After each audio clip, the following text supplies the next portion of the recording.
Hi guys, it's Andy McDonald, physio and strength and conditioning coach, and welcome to the Informed Performance podcast. On today's show, I have the pleasure of catching up with former guest of our show, Dan Howells. Dan joined us in episode 25 previously in 2020, and when we last spoke to Dan on the show, he was working in Major League Baseball as the head of strength and conditioning at the Houston Astros. Dan is now back in the UK, and for today's episode, we'll be talking all about career development and planning for sports practitioners. And this is a topic that Dan is supporting a lot of coaches at scale with through his venture Collaborate Sports. So whether you're a coach, clinician, sports scientist, or whatever role you're aspiring to be in sport, this episode has some really useful pearls of wisdom, so I hope you enjoy. Today's episode of the Informed Performance podcast has been sponsored by Vald Performance, makers of the Nord board. The Nord board has become the gold standard for assessing field-based hamstring strength. By combining advanced sensors, real-time data visualizations, and cloud analytics, the Nord board helps practitioners to accurately measure, monitor, and train individuals' hamstring strength or imbalances. To learn more about the Nord board, visit our sponsor, volperformance.com. Informed Performance is proudly partners with HUMAC Norm by CSMI. If you or your organization has a Biodex or Cybex, then is your old software or computer slowing you down? If yes, then check out the HUMAC software or computer upgrade for Biodex Systems 2, 3 and 4, and also the HUMAC Norm. Since 1982, over 3,000 Cybex and Biodex owners have rejuvenated the isokinetic machine they already own with the HUMAC system by CSMI. To learn more about the HUMAC upgrade, then head to humacnorm.com and select products and upgrades. You're listening to the Informed Performance podcast with me, Andy McDonald, and here is today's guest, Dan Howells. Dan, welcome back to the show. It's a pleasure to get you back on. This time you're a lot further away from me. Now you're back in the UK. How are you? I'm really well. Thanks for having me as well. It's been it's been some time, but back settled now in the UK. And enjoying what I'm doing. Good stuff. Well, last time we spoke on the show, you were currently at the Astros, and the main focus of our previous episode was your transition from the UK and rugby into obviously working in Major League Baseball. Things I know are now looking very different for you work-wise. So could you, I guess because you've been on before, give us a brief background and sort of give us context of where you've come from, but more importantly, kind of bring us up to where you are now and what your work life looks like? Yeah, so when we last spoke, I was on that journey of having spent some time at the Astros for a couple of years and in a really, really great high-performance model. And I'd taken that leap from transitioning it over to the US into that elite sports space, and it was fantastic. And then I transitioned back to the UK for a number of reasons, but it was a time during COVID. And so I got invited back into work with the GB7s team that were preparing for Japan. And so I was fortunate enough to jump straight back into something very applied on the ground, a very different operating space, a very small team by comparison, and me being back on the ground coaching day in, day out, as opposed to managing a team. But still with a performance goal in mind of getting to the Olympics. And yeah, my career trajectory has been focused primarily on the physical development side of things, specializing in strength and conditioning. And that job, when I came back to the UK, although it wasn't pre-planned, that offer came up unexpectedly. I took it with two hands and really embraced the performance problem-solving space again. And then post-Olympics, stepped away and have been doing a number of different things, more towards practitioner development and coaching coaches. More so than athletes now. I've moved back into a little bit of academia as well, university lecturing and guest lecturing, as well as running mentorships and working as a consultant in high performance spaces as well. It's quite a unique work-life balance, isn't it? Going from professional sport into now having, obviously you've got commitments with academia, but a lot more freedom and scope to do what you want work-wise. Yeah, absolutely. And I think it's always useful to understand what you want to do, but it's also really useful to ask yourself what it is you're not willing to do or not that you don't want to have as part of your life. And in coming back to the UK, I'd made a transition to the US that was a challenge for my family in the sense that they were going to support me, which I thought was fantastic, and we had a wonderful time. But on coming back to the UK, we came back to our home that we bought, and to up sticks and move again wasn't necessarily something I was willing to do. There's very limited high performance opportunities unless you're traveling or relocating or staying away from home for a number of time or days a week.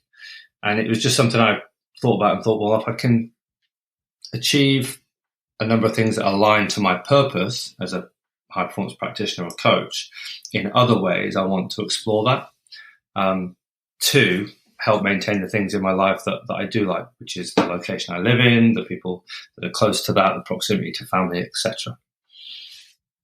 And I want to get into Collaborate Sports. Could you, in brief, can you explain what Collaborate is, and then maybe we can get into kind of what the current lay of the land looks like for aspiring or developing coaches to get into elite sport?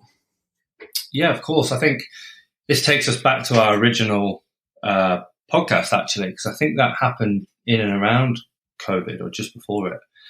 And we spoke about my role then being quite director or management led, in the sense that I was working with 13 coaches. And what I realized in that space was that my skill set with athletes, which was a lot of focus on the communication and the relatedness of everything I was doing in the S&C space and making it relatable to athletes, was I was applying the same principles and those skills with the S&C coaches. And so I was coaching coaches in that role more than coaching athletes. It was a leadership focus. And so I really enjoyed that space. I really enjoyed helping other coaches problem solve, challenging them, giving them the confidence to fail forward and learn from those experiences and become better practitioners. And then during COVID, we all got put into our isolation or isolatory situations. And I really struggled because my purpose had been taken away. And I really identified then that my purpose was to just help people improve in very simple terms, whether that was physical development with athletes or whether it was the coaches I was working with day in, day out. I had lost that purpose and that motivation, or that motivating factor in my life.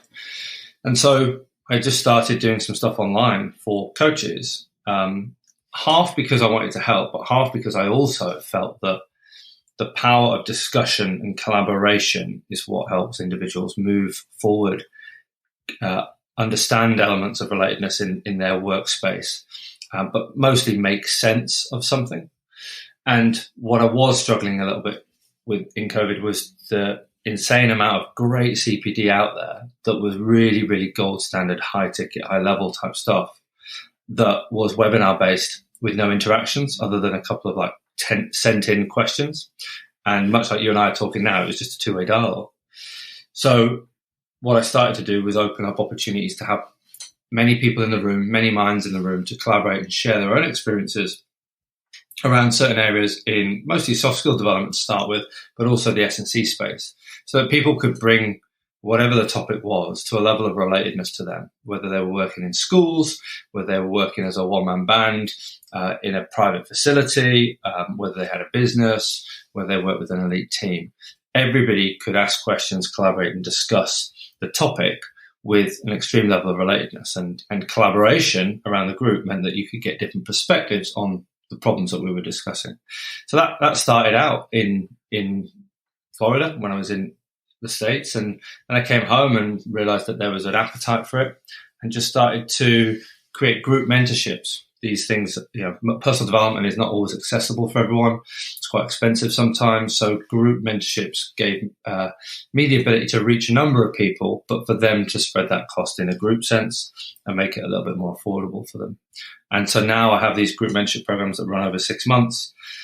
And we go on a really good journey together in either soft skill development or S&C principles and application. And the collaborative sports community is growing.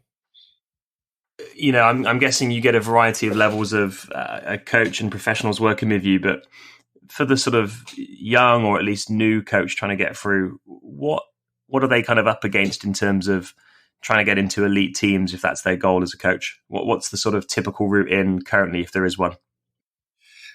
Yeah, you're right. I do work with a number of different levels, and the bespoke coaches would tend to be more on this one-on-one aspect and problem solving in a space where they're in a really established role. But with the younger emerging practitioners, it's often about helping them take that next step into their career, helping them problem solve that space with not much support around them. So a lot of developing practitioners are jumping into volunteer experiences, internships, but also there's a great increase of S&C provision in private schools in the UK at the moment, which is fantastic for the industry. But these roles are N equals one, one S&C coach operating on their own. And so it's helping them navigate that space of the unknown, really. What I've found is that just conversations are so powerful when those conversations are unbiased and outside your current work climate, because it gains a great level of perspective and it helps you make sense of a situation and helps you get solutions far quicker. So I talk about that through the group mentorship pathways, is that we're basically problem solving to help you be effective practitioners in your workplace. But yeah, the biggest problems are not knowing what to do because there's a low level of support for emerging practitioners in these new roles, which is fantastic that they're there, but it's not helping an individual necessarily develop holistically. And another side of it is helping people get that first opportunity because of the oversupply and under demand of the industry that we're all well aware of. Mm.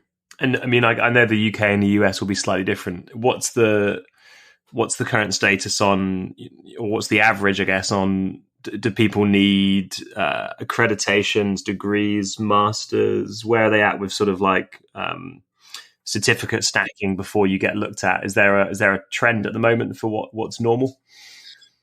I guess there'll be a trend in terms of the job adverts. Job adverts are looking for an underpinning degree, of course.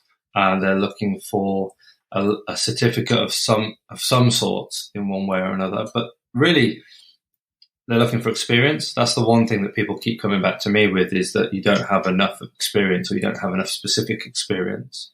And I think that will be the same in most places and probably the same in all industries, to be honest. So yeah, it is a difficult environment. What I will say is that it doesn't surprise me, to be honest, but there is an alarmingly high number of people that are looking for shortcuts. And do I really need that certificate if I can get away with it? And I just turn that on its head and ask, why wouldn't you? If I've got 2 CVs on my desk and it's between these 2 CVs about who gets that last spot for interview, it's about who's got the most experience. And going through an accreditation is an experience. In the UK, we have the UKCA, which is a applied coaching certification. You have to go through a rigorous assessment of, can you coach? I think that's brilliant because you're trying to get into an industry of coaching. And if you can't, even when given the processes and being made aware of the processes of assessment and what's required, if you can't pass that, then there's something up with your ability to coach. And that shows me another level of experience. And people forget that certifications, qualifications, add levels of experience to your CV. Yeah. No, good point. Obviously, this is quite a broad question because the person reaching out to you or joining Collaborate could be entering from a different level or context. But what does the process look like for someone when they sign up to Collaborate? Maybe the group side of it, but also feel free to go for the one-on-one mentorship as well. Yeah. In terms of like, what do you begin looking at and talking through to, how does it kind of end or graduate? Yeah, so the bespoke coaching one, one-on-one, if you generally comes from somebody recognizing that they need support in an area and reaching out, and I'll meet online and we'll have a discussion around their needs. And it's useful when those people realize that there's a problem that they're trying to solve and they need some support to do it. And often it is about accountability. It's about reflective practice and understanding where they're at because they've got no one to help them or line manage them. Sometimes it's about diversifying into business, and sometimes it's about negotiating with their employers. Sometimes it's about interview prep very specifically, and we'll do a ton of role play and make sure their applications are really, really up to scratch. And so it's very much an individual needs there. And if somebody comes on board with me for the 6-month journey on a bespoke manner, we'll do just like a sport analysis. I'll get them to do an individual needs analysis. We'll look at areas they feel they're strong, areas that they struggle in. They'll give me examples of that. And we'll come up with a plan of action, a projected periodization plan around their development, and prioritize the things that are of most importance that will help close the gap on the problem that they're trying to solve. From the group mentorship side of things, for me, it's not a click-buy option in the sense of go and see an online course, click here and be part of the program. I actually encourage people to meet me online. I want to get a feel for the fact that these individuals, that this solution is right for them, as opposed to them just being curious in case. I want people to be invested in their development. And 9 times out of 10, the people that are asking to meet me and discuss group mentorship are ready for it and it's suitable. And what happens is these individuals come on board. We meet once a month in a group sense. We'll go through key themes that are set out from the onset. So in S&C, it might be reverse engineering impact in sport, onto month 2, speed agility, month 3, energy system development, and so forth. And then the soft skills pathway starts with interview techniques, networking techniques, making sure that your cover letters and CVs are up to scratch. And then we get right into communication and personality profiling and role play. Now, over the 6 months, we'll meet once a month in a group for a couple of hours, and we'll have something very discussive in nature, and we'll focus on that topic. And we will use everybody in the room, that digital virtual group, to use their environments and their real world to bring to life the concepts. So I'll have principles and key themes, but I won't be dictating to the group. We'll have a discussion on, okay, success in a school might look like adherence for 15-year-old girls in the gym over making them stronger and more powerful. And that clarity is really important. So we'll have a discussion around that. We'll get great perspectives from the group and we'll come up with solutions. And the 6-month journey repeats like that with different topics. But in between, I have around 24 now bonus speakers on the S&C program and around 16 on the soft skills. And multiple stacked offers of other benefits. So individuals can go and look at experts in the field. For example, I've got a police negotiator talking about active listening and also negotiating skills on the soft skills pathway that they can absorb, engage with in their own time. They're small sort of TED-style talks. And so there's getting in the room, being uncomfortable with me and a group, and then there's learning unique perspectives and skill sets in the bonus content as well. And then after the program, there's the opportunity to stay on and work with me one-on-one or become part of the wider community and receive peer-to-peer mentorship, which is thriving as well. Very cool. And is there any kind of common sticking points or questions that you face quite often with mentees? Yeah, I mean, a lot of it is just lack of clarity. The traits that I see are an insane level of motivation to be the best versions of themselves they can be, but a distinct lack of clarity on how to do it. And it's brilliant. I get excited because all I do is align people's thoughts, perspectives, give them a little nudge in the right direction, give them some tools, and they can find the answers for themselves, which is a powerful place to be, as opposed to being on the end of a lecture or a course where they're being dictated to. And there's no sense making of that situation. So for me, it's a lack of clarity, but that's not through any fault of their own. And that's exactly the reason to reach out to people to help mentor you, is that you gain perspective that you don't have in your own mind when you sit there and just try to develop it at your own rate on your own. If we get into the specifics of what that lack of clarity or where that lack of clarity is, sometimes it's in career periodization, as we would call it. So understanding exactly where I want to be, but having the lack of clarity of how to get there, and the false expectation that I want that to be my next job. That's a really big one. And so my job as a mentor is to go give perspective and say, well, to get to that point, you're going to need these 2 or 3 stepping stones job-wise. That means you're going to have to commit to, 2 years in the current role. You need to look at these roles and responsibilities in the role that you're aspiring to and find ways to fill those gaps. So if some of the gaps are around technology, and you've got no technology in your current environment, you and I together have got to find ways to get that into your environment. And that's something that I'll help individuals with, try and open doors for them to achieve that. But yeah, that would be the biggest one, the lack of clarity and not knowing how to go about doing what they want to do in the long run. They have an outcome in mind, but they don't necessarily understand the process or have an idea about how to formulate or organize that process. I can see why people need either mentorship or a group interactive setting, because I guess if you're at a crossroads or a sticking point in your career, it's quite optimistic to think you're going to find an online off-the-shelf course that you're going to view or read and then get on your way with a plan. I think these things probably always require, thinking out loud and discussion to sort of churn through your thoughts and make sense of things. But So after that, like just going back into academia has been really useful because I'm learning myself. I'm doing a postgrad certificate of academic practice. I'm deep diving into pedagogical theories and applications for teaching. And not everybody learns the way, and not everyone makes sense of the world in the same way. But I find that discussion allows for people to explore things in a way that suits them. And so if people just like to sit back and listen, absorb and make sense of it internally, brilliant. That happens in a group discussion. If somebody wants clarity, they can ask a question to gain that clarity.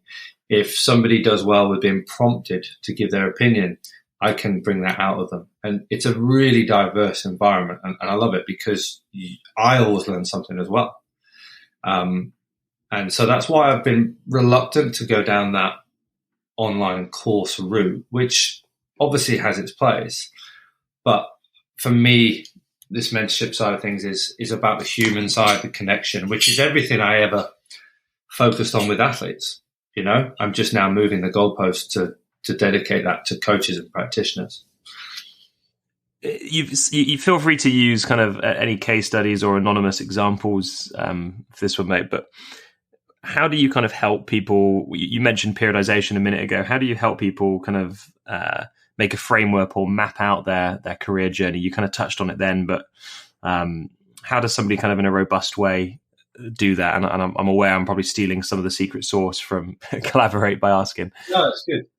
Yeah, I mean, within the mentorship itself, there's also the ability in the group sense that everybody's got me as a personal mentor in a one-on-one capacity. We have a community platform and they can message me privately. And just yesterday, I jumped on a call with an individual who was struggling at the moment to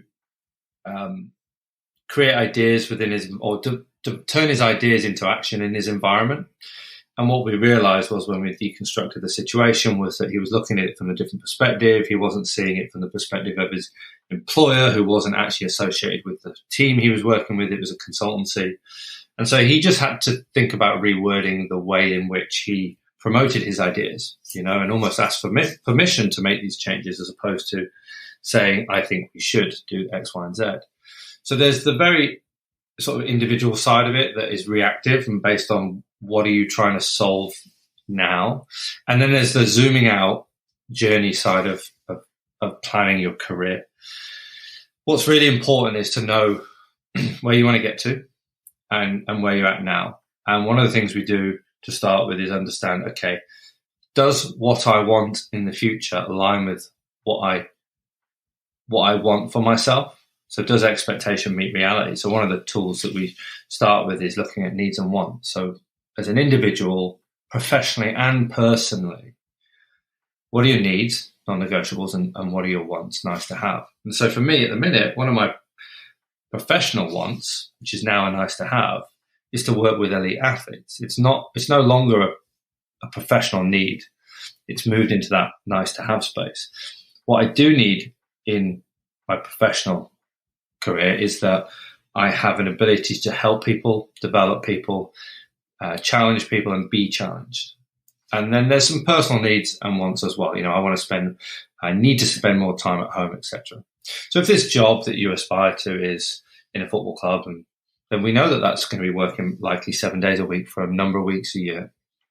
But if one of your personal needs is to be present close to family, let's make sure that elephant in the room is out there now, so that you're not trying to strive for something that potentially is not unachievable, but you're going to be disappointed by the time you do get there. So the needs and wants exercise is a great start. The next thing then is, once you know that those things align, expectation and reality align, you can go about action planning. And it's about identifying the gaps and how many steps removed from that role are you? And whether you are what we call like a breaker, breaking into the industry, a thriver or survivor is the language we use in the career periodization manual, or a redefiner at the end stage of your career where you might be looking to do something different like I have. It's understanding where you're at and also what some of the roles that you'll have to adopt at this stage of your career are, which are potentially being lower in the pecking order of any hierarchy or performance team, having to experience philosophies and principles that you might not agree with based on your academic knowledge.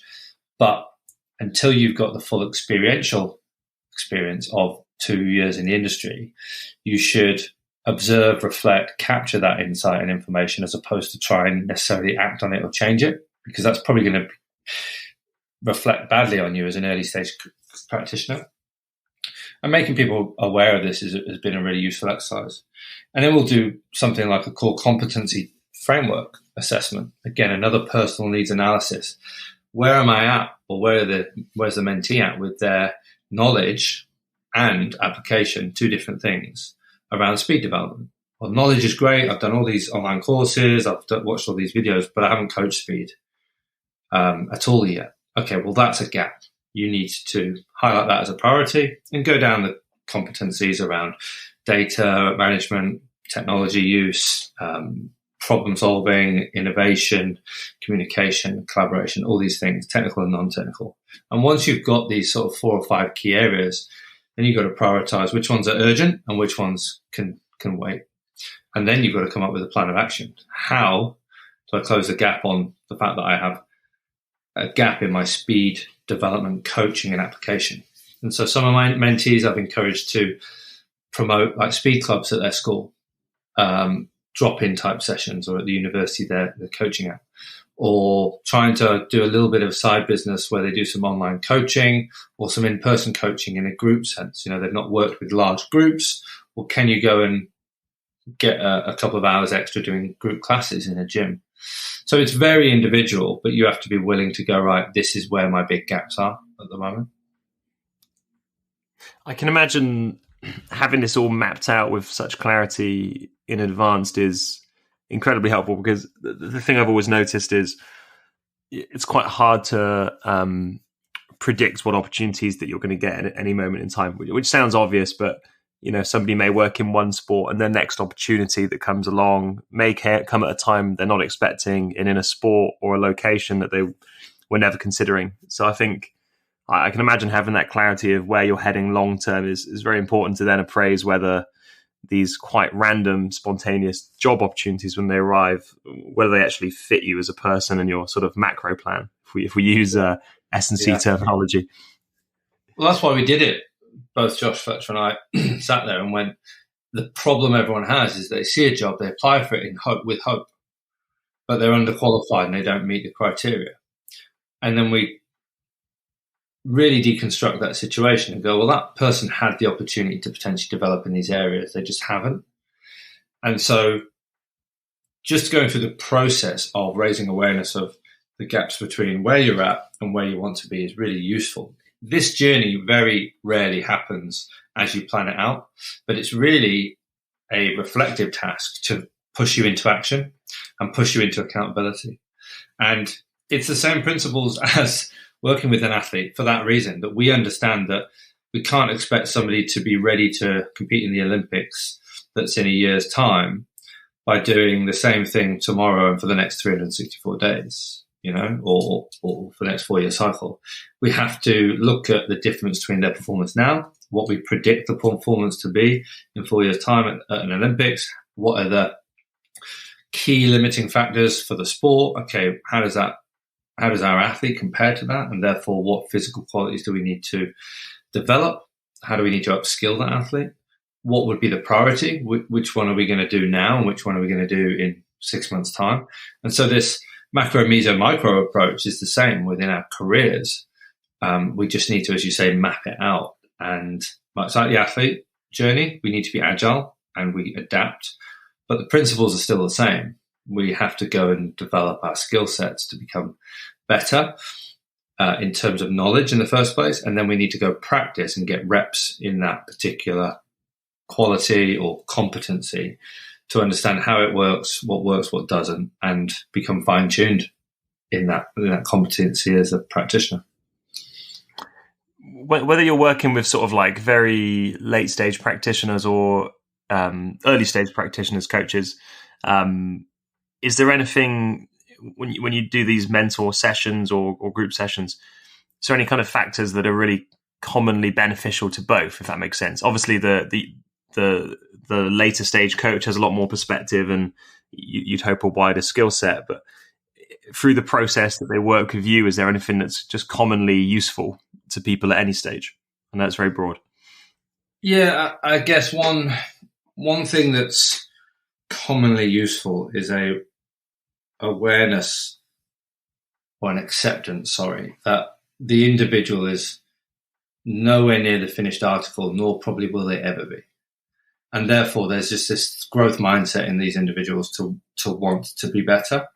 And they're not afraid to either receive feedback or seek it, because the intention is to be better from it. And I think we see the same in our athletes, We see the odd maverick, but there's a ton of good athletes that are accepting of the fact that they've got to put the reps in. I call it, we're happy to put reps in under the bar and reps in practicing our speed work, but we're not prepared to put the reps in terms of really regimented strength work and really regimented energy system development work, because it takes time and it takes a commitment. And it's the same here. There's a growth mindset to want to be better, and that there's a patience to get it right get it wrong before they get it right. Yeah. For anyone that isn't working with you yet or isn't working with you, to liken it to athletes, obviously we would, test, retest. We'd have in a season with athletes set periods where we kind of appraise the physical qualities that we're going after with the athlete with tests. In a similar way with professional development, is there, I guess, a frequency of how often you recommend a coach or practitioner reflects on their development, their progress, and their direction with what they're trying to achieve, like a sort of self-reflection of their professional life?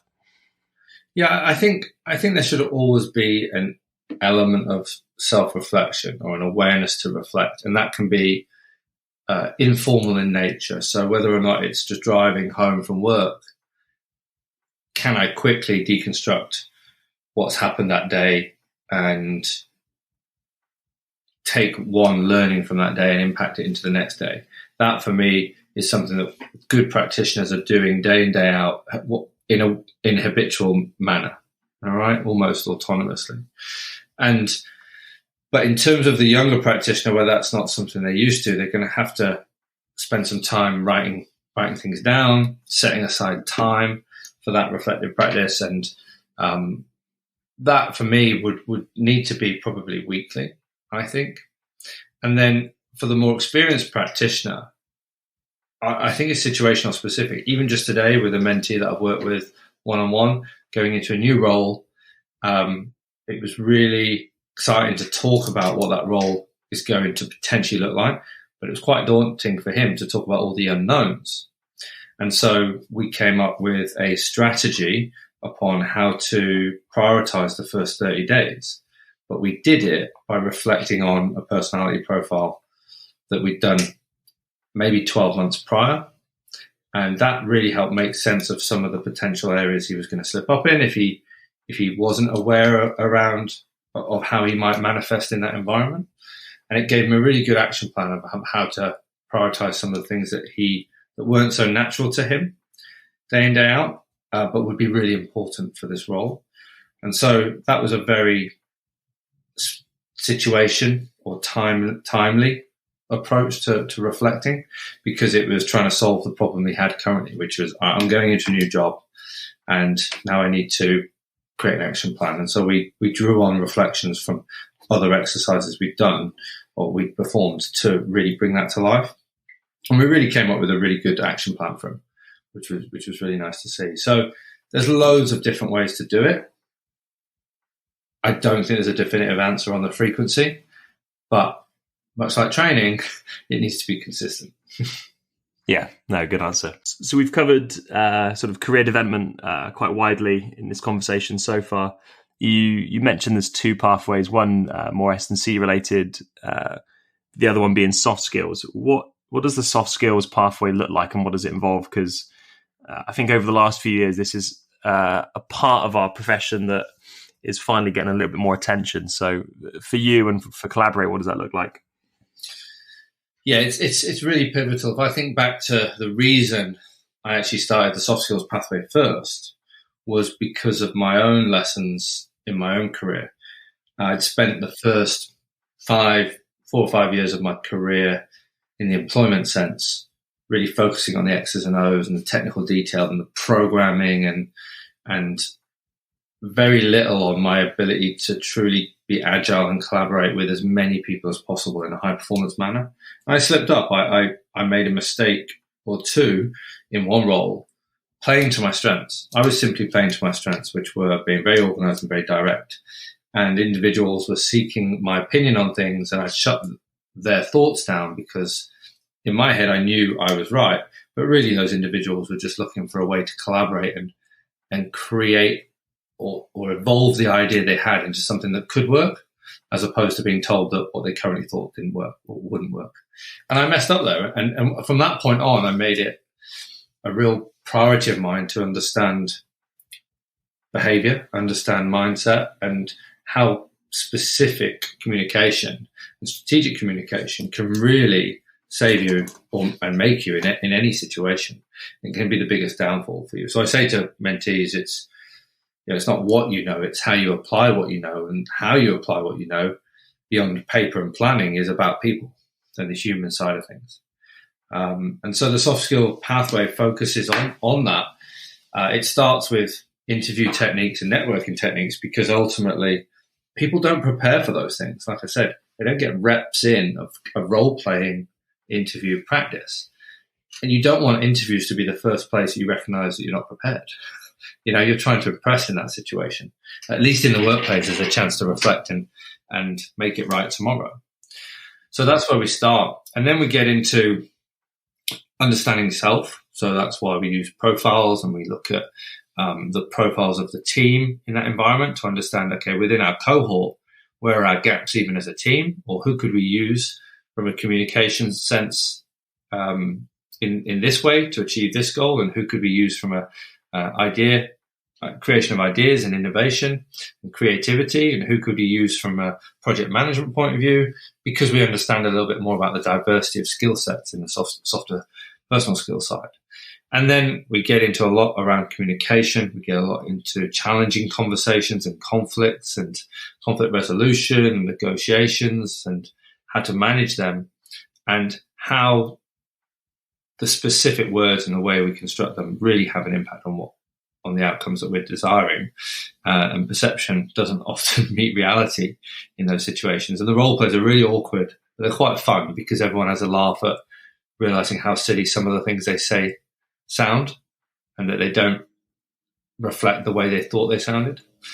So the soft skills for me is a huge, huge, huge influencer on your ability to progress in the field. And if I'm honestly looking at the high performance practitioners who are years ahead of me, who I look up to, they've all got an impressive ability to be adaptable as a practitioner in the technical and the non-technical skills. For the coaches that you've met, I guess that that you deem really well developed in the soft skills as well as the technical skills, have they typically come from like a variety of backgrounds, or is there any sort of, I know this is a very absolute sort of statement, but is there anything that you've ever noticed that they share as qualities in their backgrounds or personalities? Well, I mean, it does come back to that that trait of being growth orientated, growth mindset, and wanting to develop. Because I think if somebody has that mindset, there's an increased chance that there's a heightened self-awareness to start with. That's inevitable. I will say that the journey those people have been on, or the journey I see people go on, is that when they go through a journey of diversifying their experiences and moving from job to job, or culture to culture, or country to country. And that's not to say job hopping every 6 to 12 months, but 2 to 3 years here, 2 to 3 years there. The diversity of experience really shows in the practitioners who've got an ability to adapt their softer skills and personal skills. And so I would say for anyone that is embedded with an environment and has never seen anything else or experienced anything else, get yourself outside of the bubble that you're in, because the world is very different in a number of different environments, and therefore, we can't copy and paste the way we use our soft skills from environment to environment. So go and observe, at least, if not be part of different experiences, because yes, the practitioners that have that diversity of experience seem to come out better in this area for me. No, good answer. Where's the best place for people to follow you? I'm aware of time, so where can people find you personally, and where can they find Collaborate? Yeah, personally on Twitter is at Howells Dan, HOWELLSDAN. On Instagram is where I put a lot of content out, a lot of quick digestible content, and that's collaborate_sports. You find me on LinkedIn. The website is collaboratesports.com, and there's plenty of options on there to get in contact and show expressions of interest and register interest for the mentorships, and even meet me online. And there's also downloadable PDFs about what the programs involve. But it's expanding at a rate quicker than I can keep up with the sort of marketing tools at the minute. So there's more in the mentorships than actually probably you can find on your own. So meeting online is brilliant to just show you what that type of pathway can do for you. Cool. Well, mate, thank you very much. It's always a thought-provoking conversation when we get you on. So yeah, thank you for another one of those on our show. Nice one. No, I really, really appreciate it. And love the depth of questions, and always great having a discussion with yourself. Good stuff. Thanks, mate. And I'm sure we'll speak to you again. No worries. Look forward to it.